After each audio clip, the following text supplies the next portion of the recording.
I tell you, vibrant debate is still taking place over this issue. Hey, Chris, it's my turn now. Hold on a second. He was making a point. Vincent was making a point before he took a break. A good point I would want to pick on, put aside and culture the issues of the other gentleman.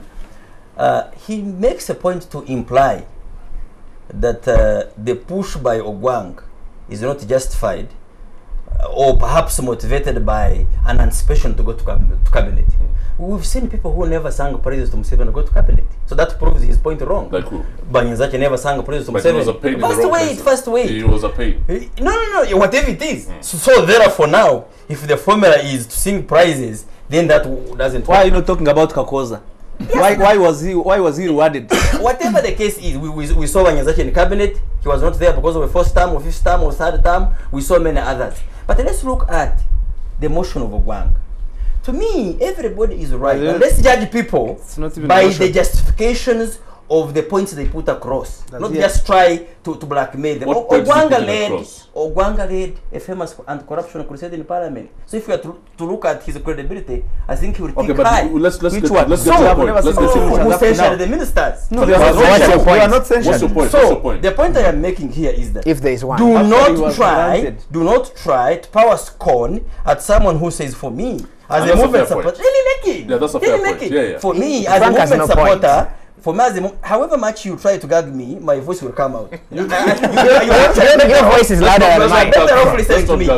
Ogwang has a right, as an NRM supporter, to say, for me, I have a right to support my president. That's how my transition. That's how my transition will be smoothened. That's how NRM will get its time to sort its house in order. If you don't agree with him, take him on that. But don't try to power scorn at him as if he's just a power seeker. That's a good point. That's a very good point. But let me bring you to the issue of stability. These are 25 years later. 25 years later. Hold on a second, Chris. They have said that President Museveni has provided an environment of stability, and after 25 years, he is comparable to Lee Kuan Yew, and the work he did in Singapore that has spawned all the growth that we've seen there. There's a reason why Uganda is not Singapore. They began on the same platform. You know, I think at one point their GDPs were comparable. But I think Barack Obama summed up this very well in his speech in Cairo. What Africa needs are strong institutions and not strong men. And that really is a defining challenge. And let's talk frankly here, if I may, borrow the Honorable's use of yeah, he's what Museveni would have called an obscurantist. Cheerleaders to in important arguments. Look, the point I was making earlier, the point I was making earlier was about the fragility of political systems, caused by these imperial type presidencies, which require a succession. And if you look at Libya, if you look at Mubarak and Gamal there and all those things, even if it was not the Arab Spring, even if you could trace back the problems of those two countries, Tunisia and Egypt, to the economic problems that the world was facing that brought the street out, the truth is that their political systems didn't withstand that test. And the real argument here for Uganda is whether our political system can withstand a family-type succession. And a family-type succession, what do you mean by that? Well, I mean, do you see that as part of the possibilities in Uganda? Most definitely. I think that the political class is not even having any illusions that the next person who's going to become president, one of the primary options will be from within President Yoweri Museveni's family. Would you be opposed to such an arrangement, Vincent? I think that one I may not have serious comments about them. No, Vincent, let me tell you. Would you be opposed to someone coming out of President Museveni's family taking over? Now who? Because first of all, it could be Kano Muhoozi, it could be anybody else from the president's wife. family. Yes. But the wife who went to Ruhama and she won with 90%. Okay, so would you be opposed to it? I mean, if she comes up through the organs, you see, the problem is we tend to think that President Museveni is NRM and NRM is President Museveni. And if he has done that, then he has killed even the party itself. There should be systems, I agree with my colleague, there should be systems, there should be structures where even leaders are determined and not imposed. Nobody would be imposing a leader from now, if through the structures of NRM, any of them, including Frank, me, Muhoozi, or Janet, was elected, then who would refuse? Through the structure of But you doubt NRM's capacity to deliver leaders through such, like it is doing now? I am saying, where you impose it, you evolve.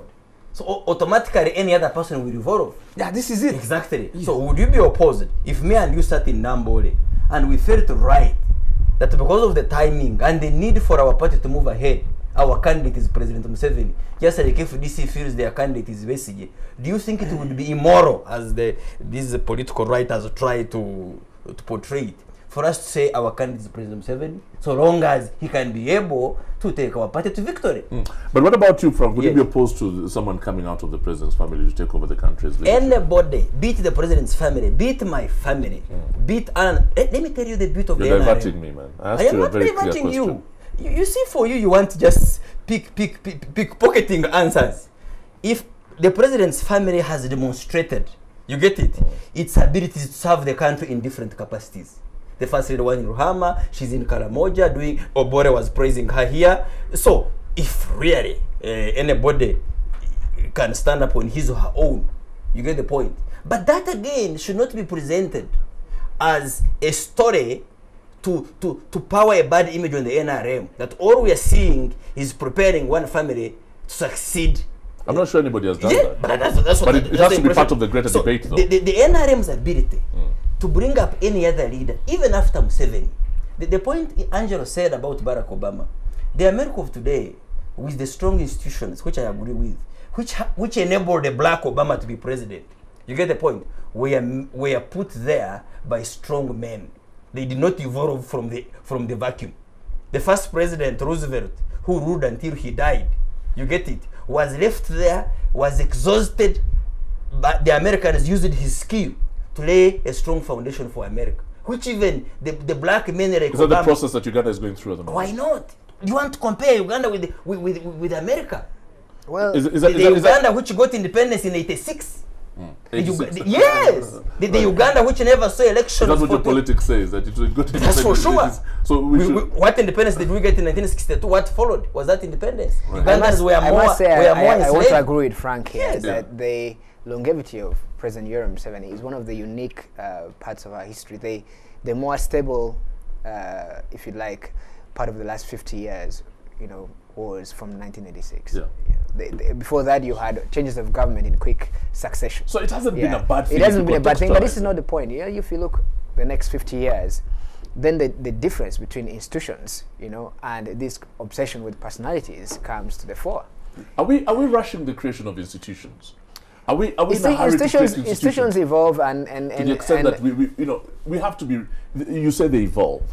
Isn't this a process that the creation of institutions is going Which is why I asked, and that is for the political class to answer.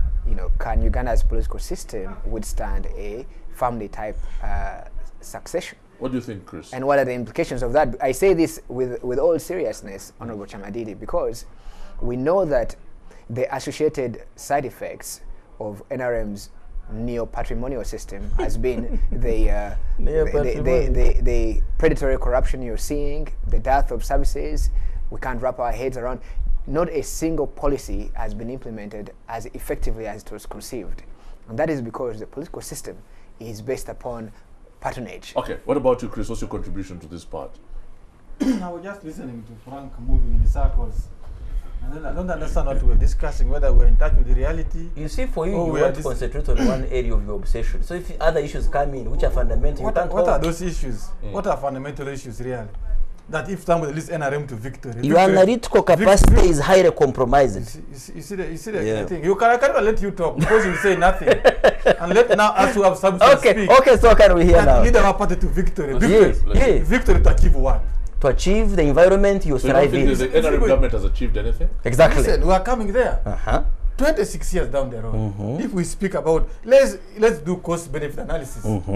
What have we benefited from NRM? He's going to tell you the environment. I don't know whether NRM created Aga Khan Foundation. Because they will say, you know, now... But they created an environment that would allow... Is Aga Khan Foundation in Somalia? Aga Khan was here Are they in before Somalia? No, You're asking if they're in Somalia. Are they in Diamond Somalia? Trust was here before NRM. You hear. You forget to know that. Huribo is Aga Khan Forex Primary School Exchange. was here before NRM. So you begin taking advantage. So the point, listen, the point... So to you, nothing has changed. The point here, Yes. don't become too petty. That's why nothing has changed. If I look at the number of Ugandans who ran to apply for one single job in an entity, educated, they even told to buy these jobs, and then an NRM MP says, you know, we have led this country to from the ashes to something. If it's the politics of domination, NRM has scored 90%. It has been able to dominate every sphere of life in this country. And you will call it personalization of the state, which is going on, and the attendant effects of this are there to be seen. That's why I'm asking a question. You want a fifth stamp for the Museveni to exactly do what? Is it to improve health? Is it to improve roads? Is it to improve education? And if it's to improve education, what has he been doing the last 26 years? So, but here, listen, can I make my point? But you've done your point. Here is now happy that, you know, they are fundraising to build a movement house.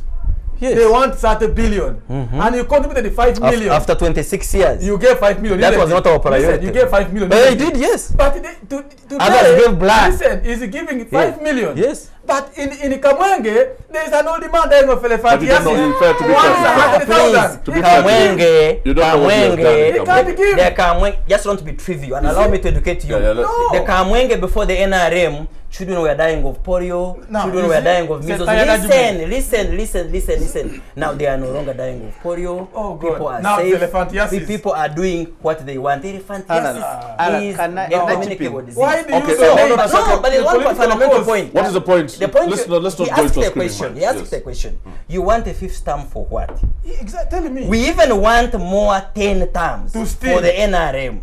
I know your obsession is desiring to steal, and you've never got a chance to steal. So because you have no chance to steal, you keep on talking about it. So let's skip that one. Now you are stealing. Let's skip that one. You agree you are stealing. Why the NRM must continue to transform Uganda is the record of our performance is not only seen by the people who voted for us, but it is also vindicated by reality.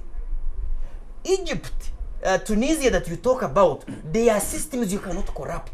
You cannot corrupt the macroeconomic stability.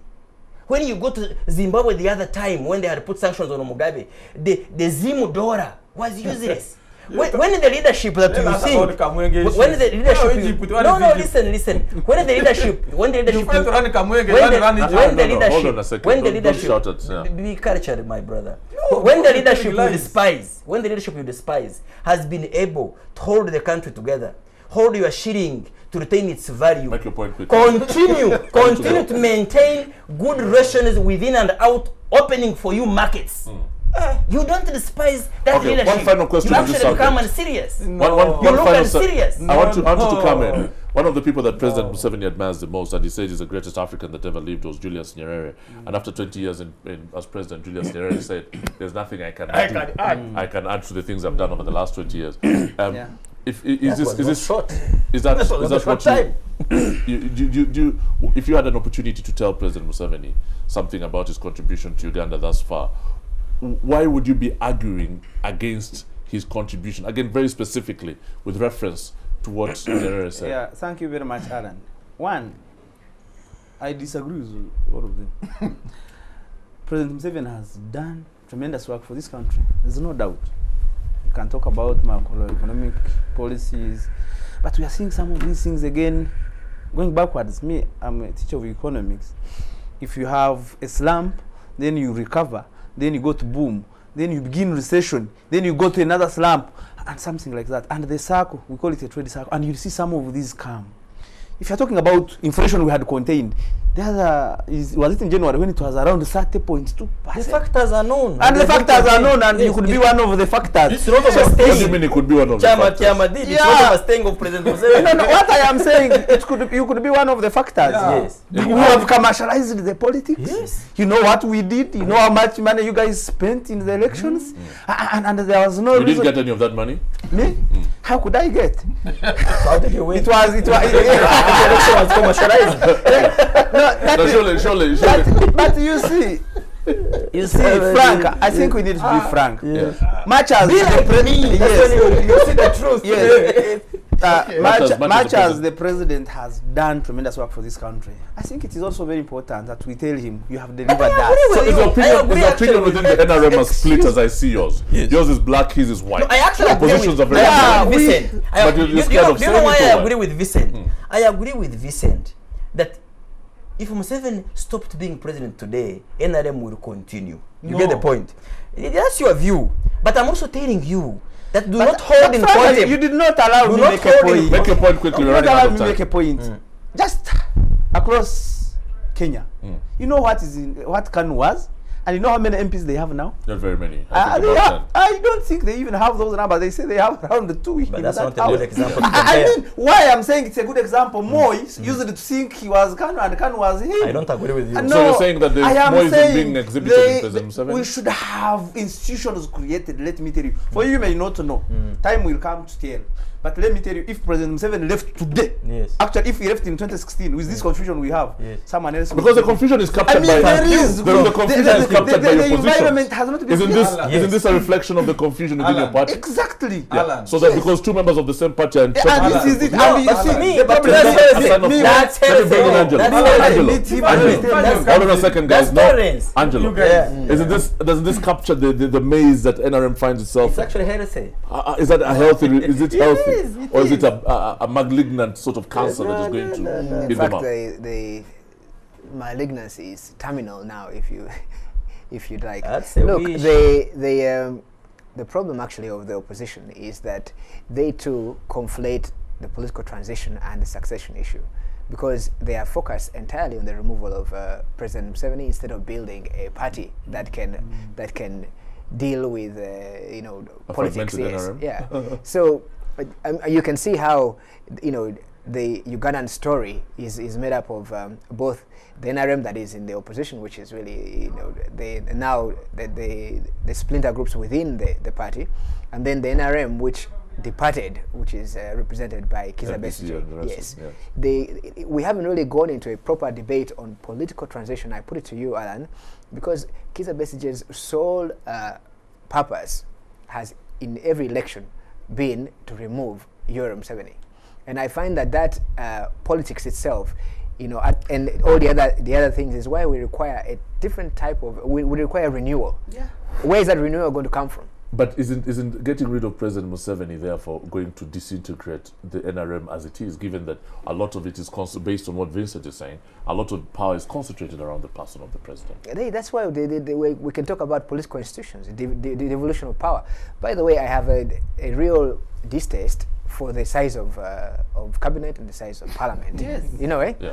And the two gentlemen here, that's why there are two MPs, maybe they're overrepresented already, is that if you look at the growth of members of parliament, just like the districts and the size of cabinet, it has essentially been the response of the patronage to institutions of what? Political survival. These are not decent institutions of politics. You don't need 400 ex-MP and more MPs to run a country this size. Okay, fair enough. see- Let's change this conversation in a see, few Alan, moments when we come back There's from the break. something I've not understood about NRM that I wanted to make. You really need to make it in 10 seconds. Yes, you see, If you're- NRM is a limited company. The majority shareholder is President Museveni at 90%. The 10% is held by his Where is it friends. registered? Listen, Where is it registered? It's held by his friends, And relatives, and in-laws. What is a limited Now, company? the Franks, you see, the supporters who are making noise, these are Bafere.